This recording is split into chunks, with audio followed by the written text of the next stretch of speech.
guys, one critical thing that you want to make sure you do if you are a contractor is to make sure that the returns go in.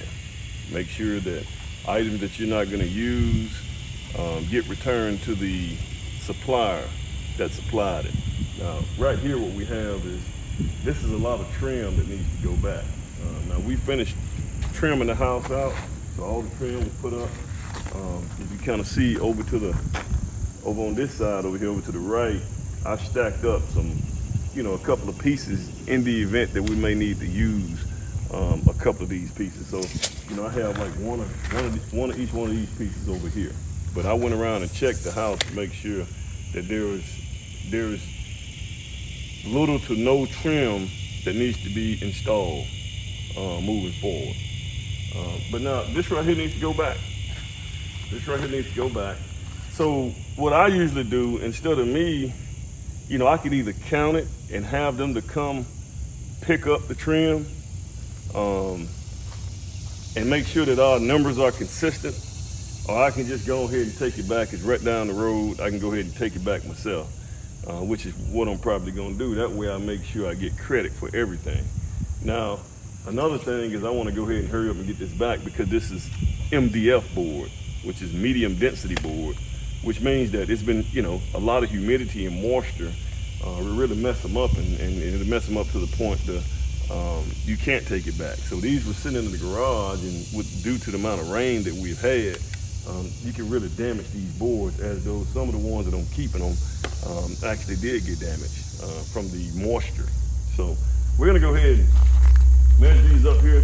So say for instance here, I have to make sure I got this right here. So I got them all stacked up by size. That way I can just get in here and count the number of boards that we have. So like say for instance here, this is 9 1/4 and they 16 feet MDF board. So I just make sure I put that down. So we actually got 2 of these right here. So we have 2 MDF 9 1/4 boards. Okay. And we just go through the whole thing, make sure we have everything accounted for, and then when I go back, I'm gonna put it on the truck, load it on the truck back there, and take it to them, and make sure we get our credit. Hopefully you guys enjoyed that, and like I said, here's the thing, guys. Every time a builder has waste, because let me just say this right here too. Let me just say this, and I'm easing over into something else. It's already hard enough trying to, here's the thing, guys. It's not that hard to build a house. It really is not. The administrative part of building a house is the hardest. Being able to build a house and actually make a profit is very difficult. Things like this right here, if things like this right here go unchecked, like credits on everything, if those things go unchecked during the entire process of a house, which a house has over 300,000 parts to it, so if you just imagine that every particular part you actually lose, or you have waste, some waste is unavoidable, but if you just go through and you have waste like this right here, that's really good that you can send back, it's very difficult to make a profit at the end. So, like I said, the easy part is actually building, it's getting difficult now because it's really hard to get subs. Subs are really hard to secure because they're out doing so many different jobs until they're stretched thin for the most part. So it takes a little longer to build, and plus manufacturing, it's hard to get material. That becomes difficult, but the most difficult part when you building is actually making a profit at the end of the day. That is very difficult to do. You build a whole house, and every time something goes wrong, that builder's gonna take a hit. He's gonna lose money. Every time something don't go quite right, every time, the homeowner complain about this is not quite right. And a lot of time when you hear, if a homeowner complains about a lot of things or an item, and sometimes if it hadn't been talked about on the front end, it's just negotiation. They're negotiating, they're trying to get you down.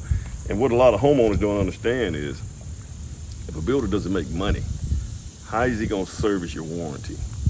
That becomes important.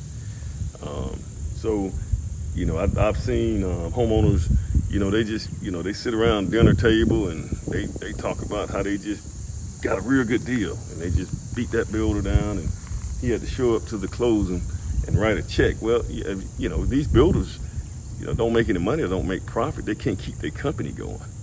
This is how we have to look at it.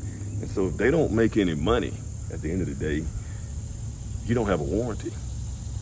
That doesn't work for anybody, you know. So we have to think about that too. But builders got to charge too. You know, they got to charge what they're worth. That's becoming very difficult as well, because you got a lot of production guys that has cornered the market. They actually control the market now. So custom builders, you know, unfortunately, we may wake up and be extinct. But anyway, guys, like, share, subscribe. Thank you guys for participating. Have a good one.